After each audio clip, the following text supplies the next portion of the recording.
So I was obviously the announcement came out yesterday that Colorado and Nebraska is a marquee time slot for NBC, 6:30 p.m. Get that night game, get a little time to pregame. You get a nice long pregame show starting at 2:30. So here's what I'm trying to say about this though, because a lot of people are going to make a big deal about this game, and I understand it. I think it's a big deal for a different reason. I don't think the Colorado of it. I don't think is that important. I said this earlier. I would trade a loss versus Colorado to not run my program that way, and you pushed back on it, and that's fine. Yeah, I think that's. But I think it's crazy. If I have to mortgage the way things are run to win that game, I'm not doing it. The juice is not worth the squeeze for me. What I do think is important about this game, though, I tweeted this out yesterday, but the ability for Nebraska to have a game that there is this much attention on, whether internally or externally, I imagine it's mostly externally. I don't think Coach Rule is talking about Colorado right now. I think he's talking about what's up for summer conditioning. I don't even think he's talking about UTEP yet, right? If we know anything about him, probably hasn't even, internally, with the coaching staff, I'm sure he's thinking about UTEP in Colorado, but he hasn't talked to his players about UTEP yet, I would guess. So this is an external thing mostly. But Nebraska in recent years, now contextually, Nebraska hasn't had a ton of success in recent years in any games, but especially games where there's hype or expectations going into it, Nebraska's fallen flat on their face quite a bit, right? And I think one of the most important steps in Nebraska's development as a program, if we want to get this thing back to where we want it to go, is being able to to come into these games where there's a ton of hype for and be able to rise to that occasion, rise to that moment. That's why I think Colorado is important, because it's going to be a ton of eyeballs. Externally, there's going to be a ton of attention. And if Nebraska, and you just want to see, basically, this is their chance to rise to the occasion, to show up and have it be, hey, we know everybody's paying attention. We're not going to wilt from that moment.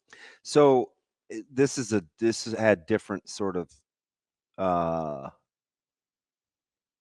this had a different sort of attention, but probably the last time you felt like they did that with a captive audience was in Iowa City a couple of years ago? Or did you pass that? Further back.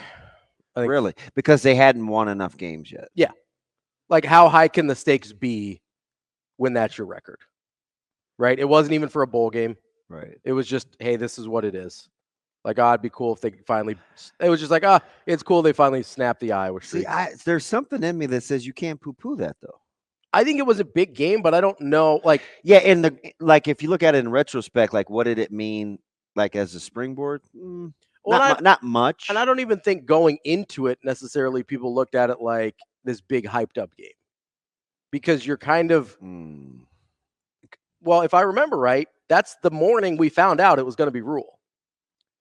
By that point, that's what was being talked about, because he was on. I think he was either on the broadcast or got talked about on the broadcast. That game got overshadowed because Rule got hired that day. Didn't get overshadowed for me, but I understand that. But you're looking from a fan perspective. And I'm just wondering if that's what everybody else was thinking. I think once the Rule announcement came out, we beat the Iowa streak was gravy. Huh. I don't think it's a very different kind of attention and hype. Shane? Than what we're talking about. I'm not asking him. He doesn't even like sports. You know what I mean? The one that I went back to was Oregon 2016. Oh, big one. And even though Nebraska won, everybody made excuses because Oregon ended up not being very good that year. When their tailback got hurt. Yeah. But that was a game. Even though their backup rushed for 160 yards. It was still good, right? That was a game where they kept going for two. That game was funny. That was a game where there was a lot of attention, a lot of hype, a lot of expectations going into that game, and Nebraska rose to the occasion. That's the one that comes to my mind. And you could make an argument, Michigan State the year before in 2015. But was that the out of bounds game? Yeah, the Brandon and Riley. Yeah. But again, Nebraska wasn't very good in that moment, so it was a surprise more than, oh, this is a huge matchup between Nebraska and Michigan State, right? Oregon and Nebraska that year, because Nebraska had kind of made a late run, they'd gotten to a bowl game at 5-7. They'd won that bowl game. There was a little bit of momentum going into that year. Oregon was a really big game. I don't know when the last time there were stakes like that. That's probably the most recent. Yeah, that Nebraska actually showed up for. Because then maybe you have to go back to that they won. Yeah. Because you could make the argument that was Illinois in 2021, the first game of the season. Not nationally, but internally, there was a ton of focus and attention on that game. Northwestern, the same thing the next year, because it was like, hey, now or never for Frost. And that went the way that it did. The last time Nebraska had this much attention on a game and actually showed out and played well and won, I think was Oregon 2016. Yeah. I think that's safe. That's why this is important, not because it's Colorado. And you get a full slate of games too, because I think Texas and Michigan kicks that thing off at 11. It's a big day. You're the capper on a big day of college football. It's probably about right, because it's probably the third or fourth best matchup of the day. Yeah, but it'll be a game. I mean, everybody will be watching that because of Dion, because of Colorado, because it's, generally on big games like that. Usually week 2 or week 3 is a really good slate of games. So what are we calling that? I just say September 7th because I can't understand week 0, week 1, week 2. I just say September 7th. Yeah, it's Nebraska's second game, so I call it week 2. I don't know what we're calling it besides that, but yeah, it's September 7th. That to me is a big part of progressing as a program, though. If you're Colorado, why in the world did you schedule North Dakota State? Because you're dumb. It's going to be a tough game. And you don't have, let's be clear, they don't have respect for much of anyone. You think they're going to have respect for North Dakota State? And I know You think they even know what North Dakota State is? No, let's not go there.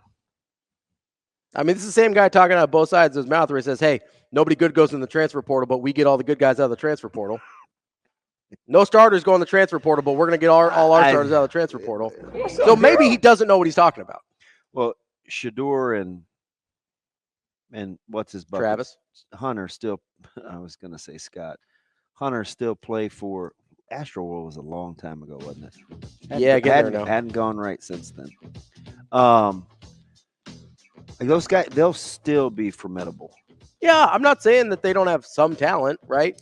I wonder, is that line out yet?